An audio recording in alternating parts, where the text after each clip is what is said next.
You can use a viewfinder window, one that you can make yourself, to improve your watercolor painting process, and I'm going to show you how to do that. So last week in my studio watercolor class that I have at my house, we painted this beautiful old boat on a beach in Mexico, and it was a real challenge, let me tell you. So for a painting like this, when you're finding that it's a bit of a challenge and you can't identify what you need to put where, I'm going to give you a little trick for doing this. But before I do that, I just want to talk about a few things in my painting that could be improved upon. So I used a spatter technique on my sand to create some little pebbles, and when I did that, I didn't lay my sheet of scrap paper up here to protect this part of the painting. So what happened was all these little dots went up into my sky. So, and it was Payne's gray, so there was no way to fix it, or maybe it was a dark chocolatey brown. There was no way to fix it except to turn them all into little birds. So that's why you see there's a huge flock of seagulls on my painting. So another thing that I struggled with was my mountains here. I think I need to make this mountain in the foreground a little bit darker because I want it to look like it's in front of this hill in the back. The other thing, when you're looking off in the distance, the horizon is level, right? So all of these little outcroppings of land here should be on that same plane, and some of them were kind of dipping downwards instead of going straight across horizontally, so they should be parallel to the edge of your paper. So how do you identify what to fix or how to paint your painting? I'm going to show you a real nifty trick. So I need my iPad for this. So I'm going to show you the photograph that we worked with. So this is the photo that we worked with. One of my students went to Mexico and her husband took this amazing photograph. So if I look at my image that I painted and I go over here, there's some things that just don't add up 100%.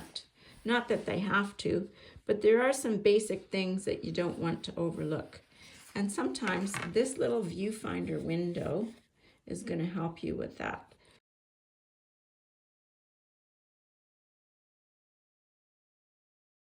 So how does it help you with that? Because it identifies exactly what you're going to be painting in that little space and the values of it. So if you get rid of all of this surrounding area, you're looking at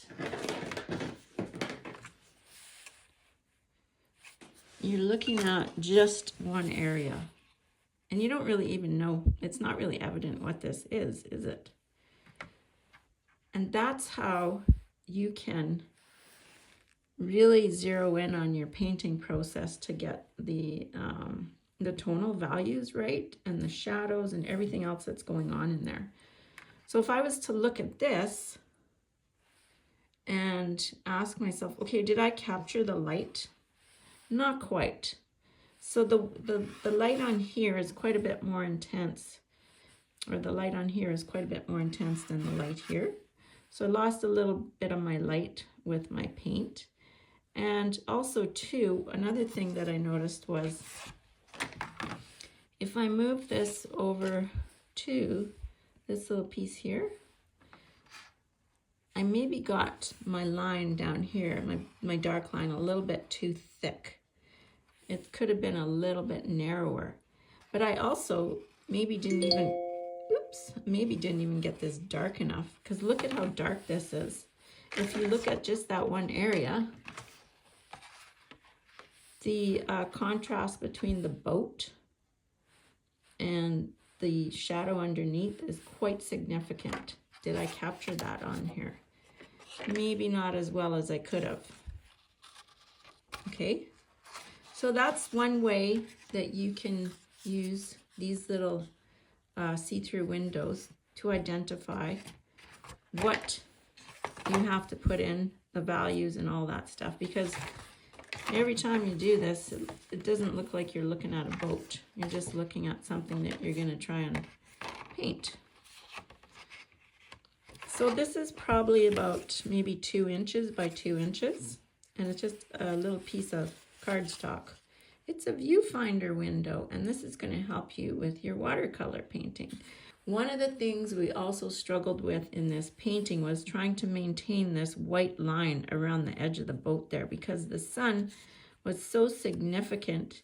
I thought it was important to capture that line because it really defines the edge of the boat from the color of the water. So if I look at this, I did capture that white edge of the boat, so that was good. So I thought you might like to know that little trick on how to improve your watercolor paintings with a viewfinder window.